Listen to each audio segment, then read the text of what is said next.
Many of us tend to get into the holiday spirit with alcohol, which can be messy instead of merry. Maybe that's why the number of Americans searching for cocktail alternatives has spiked 59%. And as a holiday host, you can accommodate. It gives you a chance to shine as a host by offering more than just the typical cocktails. You can offer non-alcoholic versions. You can even teach your guests that they can have less alcohol by substituting some of the pour with a non-alcoholic spirit, which are really exciting development in the world of cocktail culture. So we asked the cocktail expert to whip up some inspiration. Today I'm going to showcase the Autumn Tennessee. It's an old-fashioned variation. We're going to start with a little bit of aromatic bitters and orange bitters.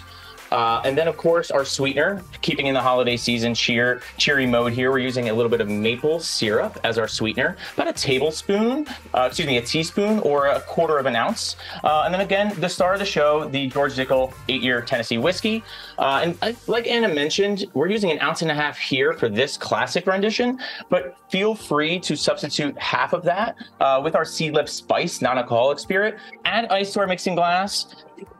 At home, you would probably stir this for about 20 to 30 seconds about. Today, I'm just going to showcase that technique for you, mixing all those things together about 4 or 5 seconds, getting that nice and chilled. We're going to have our prepped glass ready, which is always good to have when you're hosting everyone at home.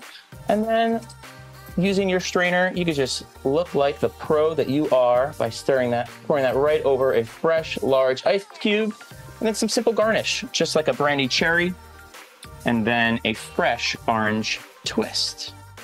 You can find this recipe actually in our new book, volume 2 of our Serve and Sip. If you do choose to serve alcohol at your festivities, always offer guests water to keep them hydrated and food to help slow the alcohol absorption. This is a little bit counterintuitive, but don't top off people's drinks, right? Sometimes we feel like when you're hosting, you should be really concerned about when people are drinking and kind of like make sure they don't have an empty glass.